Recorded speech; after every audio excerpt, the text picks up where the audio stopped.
Hey. Hi. How you doing? This is the Gamer... Oh wait, that's the wrong channel. What up, my dudes, my bitches, my homie G? Hey, yo! It's me, motherfuckers. You know who it is. And we're discussing some shit today. RCB, the one and only. Oh boy. I can't stand politics, boys. That's right, sluts. Politics. That's what we're discussing today.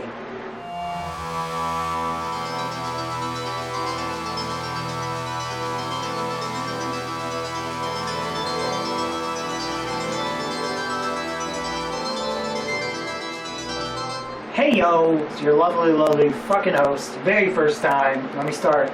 I'm trying to start. I hate politics. Movies. There's tons and tons of controversy. Lots of females taking male roles and lots of characters being given away. Here's what I think. Now you are gonna think, oh, he's just another righty-tighty guy who's white, has an opinion, blah blah blah. This is my statement that I'm trying to make. I don't fucking care what your opinion is. I believe in a lot of show don't tell. I don't believe people should be advertising their movies as giant game changers. And I don't think they should make characters specifically for that one character trait. And if they fucking do, they better do it right. And I believe that if you can't show that character in a good light without telling people about it, you're just a very shit writer. Let's get into it, bitch. I feel like a lot of writers out there are laughing at people that criticize their stuff, and they're not taking it seriously. A lot of them feel like they have to make a speech to make an impact. They have to shout to make an impact. The thing is I don't think it's doing what they want to be done. If you're going to ignore that criticism, you cannot validate your art, because if you don't allow yourself those opinions and you don't appreciate what people have to say, then basically what you're doing is you're saying that you have the perfect thing. And I think that a lot of the films these days, they're getting away from that. They're not following that. Even if it fucking pisses you off, even if it's so fucking stupid, everyone has a valid opinion. I feel like they're purposely categorizing themselves into a specific way that doesn't necessarily work. And what I mean is, they want their audience to blindly appreciate their creation without questioning it. Or at least that's what it looks like. And that's where I think that they're missing the point. If you're not taking criticism and you're just putting it to the side, then it shows that you don't have a learning mindset, which means that your film is not going to explore anything new. It's going to show that you can't learn, that you can't gain new knowledge. And it just makes it not work. You might not think that it's self-defeating by defending your work and saying there's nothing wrong with it, saying that the person is sexist or they're just a bigot or whatever. You might not think that it's self-defeating, but in actuality, you're hurting your art, because anything that you make from then on is going to always be seen as this thing that has no substance. It's going to make it look like you have an opinion that has no standing, that can't be defended. It looks like your creation. It's going to look like you're not available. Therefore, maybe in your film, your characters aren't going to have much relatability. And I feel like if you're going to make someone's opinion into a troll bit, or someone's criticism into a troll bit, then I feel like if they take their negative comments and they don't listen to them, that just means that they're not competent enough in their writing, and I think that's kind of stupid, because people have an eye for things. People can see what things are, and I feel like with movies specifically, I think it just looks very, very sad when somebody can't take criticism. I think it just looks totally ridiculous when you have these really, really great directors saying that there's nothing wrong with their work. I'm all for directors standing up to their work and you know, fighting the crowd, but I think there's a right way and a wrong way to do it. If you're going to make a movie and just blatantly saying that someone's opinion doesn't matter because it's different than yours, I think that's kind of childish, and I think that it doesn't really help your case at all. I think unless you don't want them to show up to your film, if you don't want those people to be a part of your movie, then by all means do that, but don't pretend that your movie is perfect. Don't pretend that your art is perfect, because, you know, it's not true. Nobody's art can be perfect.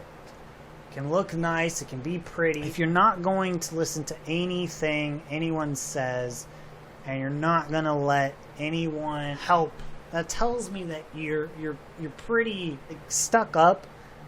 You think you're better than anyone, and you don't recognize everyone else's ability. And I feel like if you're going to just shove away what people are saying about your movie and say that they're trolls, they're just trying to get attention or whatever, then you're failing to see where people come from. If you can't take criticism in your movies, you probably can't make tough decisions in your movies either. If you can't make tough decisions, then that tells me that the writing is probably going to be weak.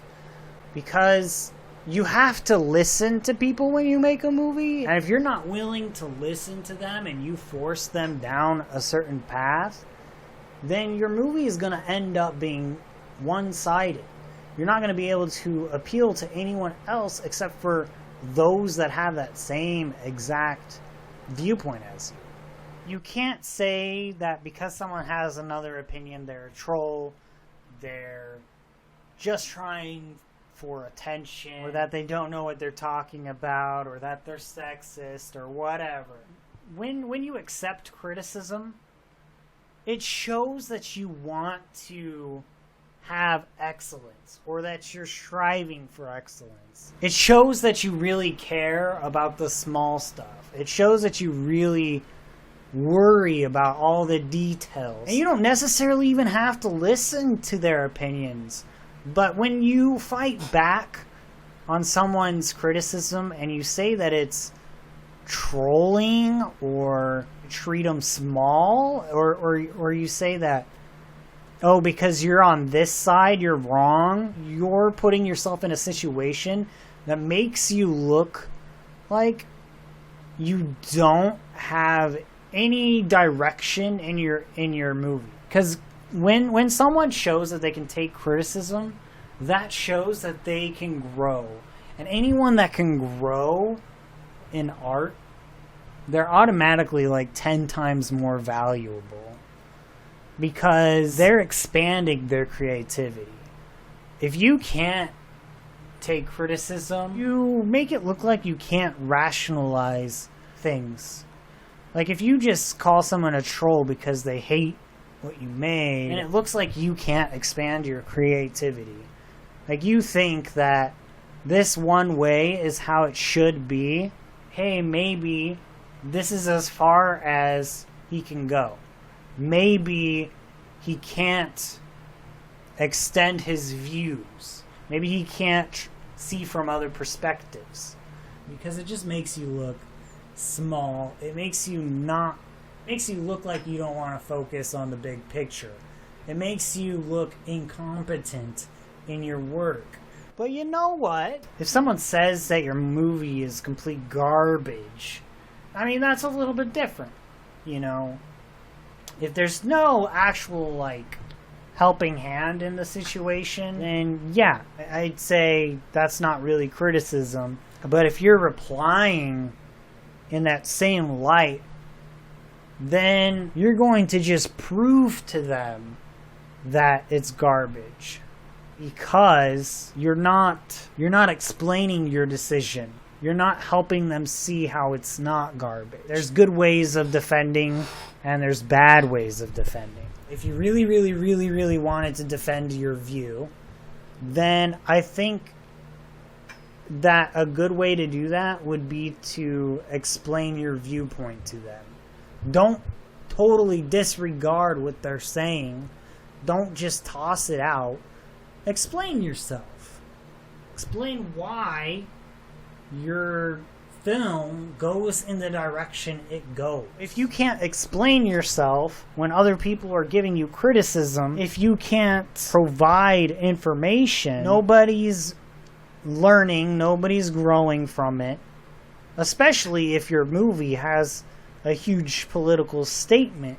And if you can't defend that political statement, then what's the point of having that political statement in it? If nobody can argue with your statement, then why even have it? It makes the movie look like it doesn't have a place. It makes the movie look like the point is pointless. And then you just tell them, go fuck yourself. It's perfect. This is how it is. It doesn't benefit anyone. Explain why your character's doing it. Explain what's going on. You know? It's all about how you want to portray yourself. It's not about people saying that your art is complete trash. It's mostly about you and your stance and how you defend it. And if you're just defending it by saying, hey, your opinion doesn't matter, and you're not explaining yourself, and you're not controlling your emotions when you get this criticism, then you're just making yourself look bad. Nobody's learning from it. Nobody will be able to understand. So all those people that could potentially go see your film, you're not giving them any reason to go see your film. You're basically closing them out of it because they believe that, hey, this guy's pretty strong on his opinion and he doesn't take any other thoughts on the film, so there's really no point for me to go see it. If you simply defended yourself by giving an example, you could have so much more people coming to your movie. And I don't see how that's a bad thing. I don't see how that's something terrible. Having other people that have a different opinion going to see your movie, I don't see how that's bad unless you absolutely can't defend yourself. And if you can't defend yourself, then you probably shouldn't be making movies with statements anyways. That's just how I see it. But, yeah. My main problem with Brie Larson, good old Brie, RCB, oh my god, I know, I'm a Brie Larson hater, oh my god, you better shut the fuck up right now, you piece of shit. She tries to advertise for CAPN MARVEL. I know, this is old news, whatever, everyone's moved on, blah blah blah, shut the fuck up. Brie Larson has made it in her best interest to promote her movie as some sort of diversity achievement of sorts. You know, you got characters in your movie who have comic books of their own, and she's of color, and then you decide, hey, let's make this person a little girl, to have her look up to Captain Marvel as some sort of idol. And it's just like, okay, so you're telling me you got this African woman who's a superhero in her own comic that could have actually been casted as Captain Marvel, because in the comics she actually takes the mantle of Captain Marvel.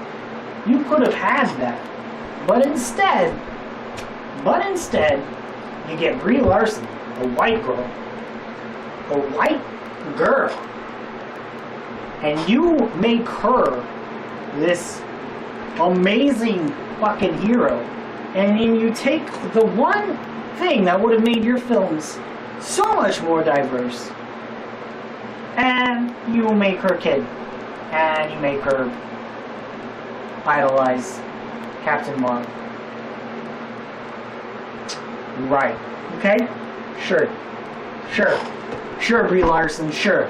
Talk about how hard it is for colored people to be in a movie.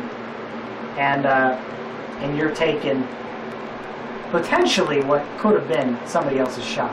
I mean, yeah, I guess you didn't make the film, you didn't direct it, you were offered the role, sure, but don't pretend that you're fighting for diversity when clearly they had a character that could have been more than what they set it out to be. Okay? I'm just saying.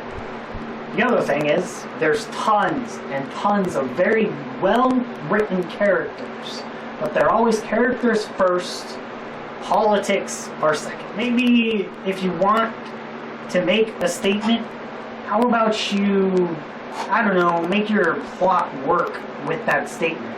Maybe don't write a character that shoves that stuff into someone's face. Don't just be like, hey, bitch, I'm gay, and I like dick, and don't do the straight thing either. Don't be like, hey, I'm straight, I like pussy, I fuck 20 times a day, I'm a king slayer at the JJ. Don't fucking do that either, okay? Okay? First of all, it's gross. Second of all, just stop. And third of all, just because you're slaying some pussy, or humping on that dick, or grinding on your clits, or doing just because you're doing that shit, it doesn't make you any different. And another thing that's been happening, lots of people complaining about, like in Stranger Things, the cop, what's his name? What the fuck's the cop's name? I don't remember his name. Apparently people are complaining about his behavior, his abusive behavior, his smoking behavior. First of all, I'm going to say one thing, guys. This is in the fucking 80s, alright? It's a whole nother lifestyle back then. Not everyone be super sweetie pie. Hopper, that's his name. Officer Hopper. Was it Jim Hopper? I don't remember. Yeah, not everyone's gonna be a super sweetie pie, and I don't think characters can hold their own when they have no no demons. If you write a character with no demons, what do you get? You get someone who's just stale, right? I mean, look at yourself, man. How did you become who you are today without going through those problems? I don't think it's viable for a character to be free of everything. Okay? I don't think it displays an accurate character at that point. Characters need to have struggles. Characters need to have issues. Otherwise, there's no development for the characters. People go through life experiencing different things. They do things, make mistakes. Things happen. And if they don't happen, and if you're not given the chance to witness something terrible, then maybe, just maybe, you never really experienced life. And maybe you're a spoiled piece of fucking shit. I hate to break it to you, but if you're in the real world and not in the dream world, people have problems. Believe it or not. And in the 80s, they were filled with issues, and there were tons of problems. Characters need to have that thing that makes them them. And you know what? There's a lot of goddamn good ass shows with people that have even more problems than Hopper. Problems aren't a problem. They're an addition. Characters can't be characters if all they do is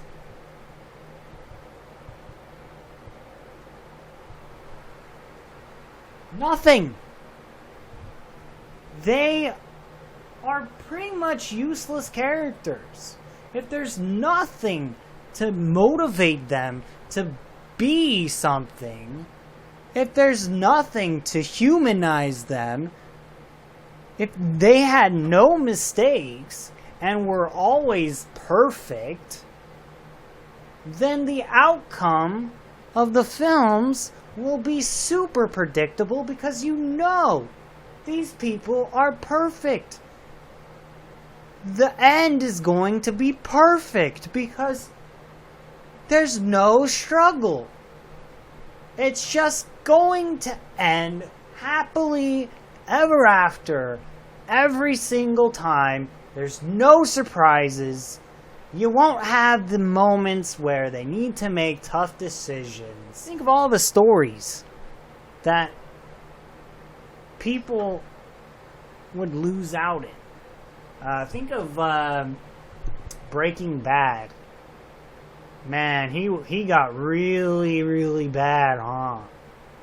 He was abusive. Oh man, imagine what it would be like if Walter White in Breaking Bad was never ever making drugs. Imagine how that show would affect his character. Oh, I have cancer. And I'm dead. That's not how characters work. You can't have someone who's just chipper all the time, and you can't have a hero who's like that. Like imagine Superman. Superman's already a super powerful person. He's already like crazy insane. But imagine if Superman didn't have his weaknesses to kryptonite, right? Imagine if Superman had no way of getting stopped. You know, there's all of his weaknesses were just put away. No kryptonite, and no red kryptonite, no, none of this other bullshit.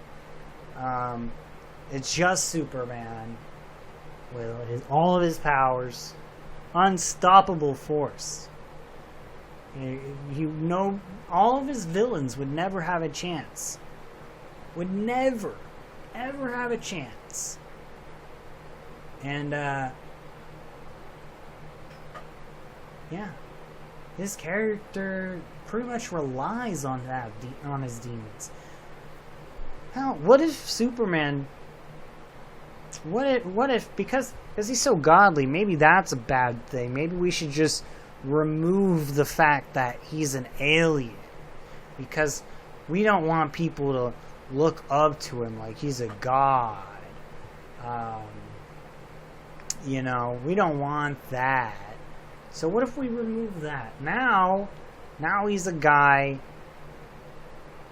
no weaknesses, from Earth. All of a sudden, the entire plot line of Superman crumbles because he grows up on a farm. How does he get his powers? From the sun? You know, you just can't do that.